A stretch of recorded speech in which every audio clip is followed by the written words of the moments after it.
These are the do's and don'ts of a healthy relationship.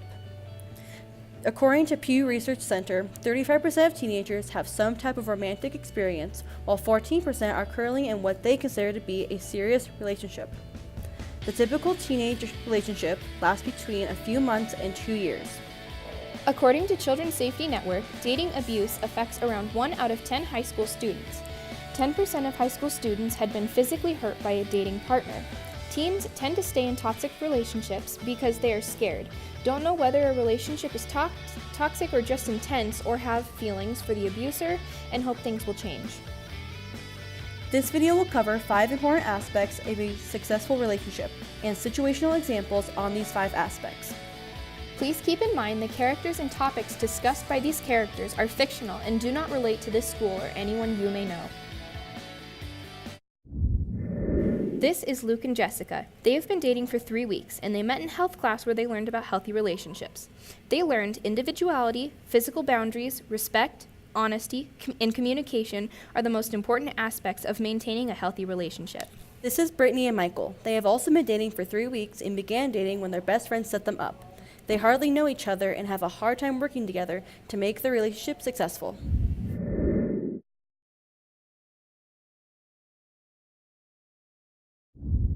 So I'm gonna hang out for lacrosse game this Saturday. I thought we were gonna go to the movies this Saturday. Well, yeah, but I want to go hang out with my friends. But don't you want to hang out with me? Well, I do, but I want to go hang out with my friends too. Don't I matter? In the previous example, Michael wanted to hang out with his friends, but Brittany became bossy and felt the need to have him by her side 24/7. Man, I can't believe we're going to graduate next year. No, I know. It's so weird to think about. Do you know what college you're going to go to? I'm thinking somewhere in Alaska. Oh, I was thinking somewhere in Pennsylvania. It's really far. Do you think we're gonna make it? I know that if anyone can, we can. Jessica, do you want to get ice cream? Actually, I was going to go to the movies with Luke. Oh no, it's fine. It's good to spend time with your friends. Oh, thank you, Luke. In this scenario, Luke understood the importance of Jessica's individuality. Individuality is very important for a relationship because if you spend every waking moment together side by side, you can lose sight of the real you and alter who you are.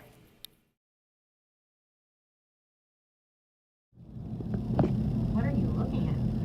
Okay, it's none of your business what I'm looking at. What is that? You don't need to touch my shoulder. Ooh, what is While they were eating lunch, Brittany became invasive and crossed the lines of Michael's comfort and crossed his line of physical boundary.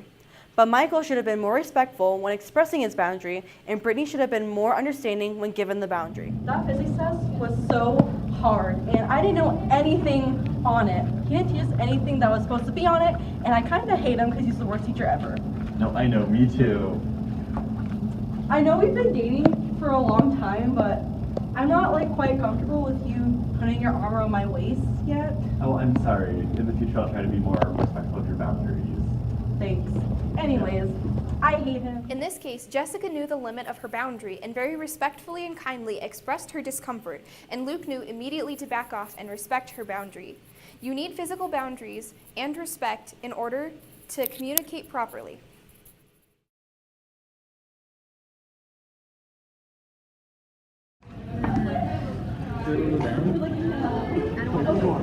Why not? Don't you trust me?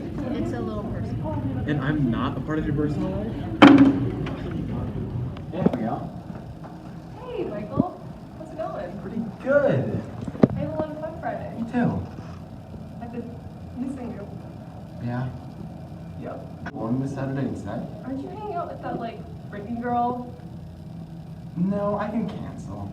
Really? Yeah, of I'd course. love to go. Awesome. Do you want to make things official?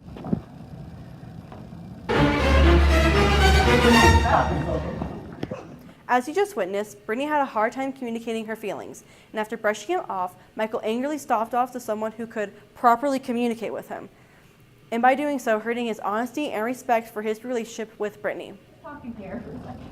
About what? There's some rumors that you might have cheated on me with Abigail, but I know you would never do that to me because I know you care about me, but I just want to make sure before everything gets out of control. Well, she did flirt with me a little bit, but I made sure she knew that I'm not interested because I'm committed to us. Aw, thanks, Luke. Jessica. Jessica communicated her feelings without jumping to conclusions or losing control of her emotions. And most importantly, Luke listened to what she had to say without interrupting her and keeping his own composure. In return, Luke was honest and admitting to having the opportunity to cheat. Honesty and communication, if done right, can most of the time prevent fights, arguments, or breakups by keeping both of the couples in the know. Today we learned the do's and don'ts of a healthy relationship. If you had the chance to be one of these couples, who would you be?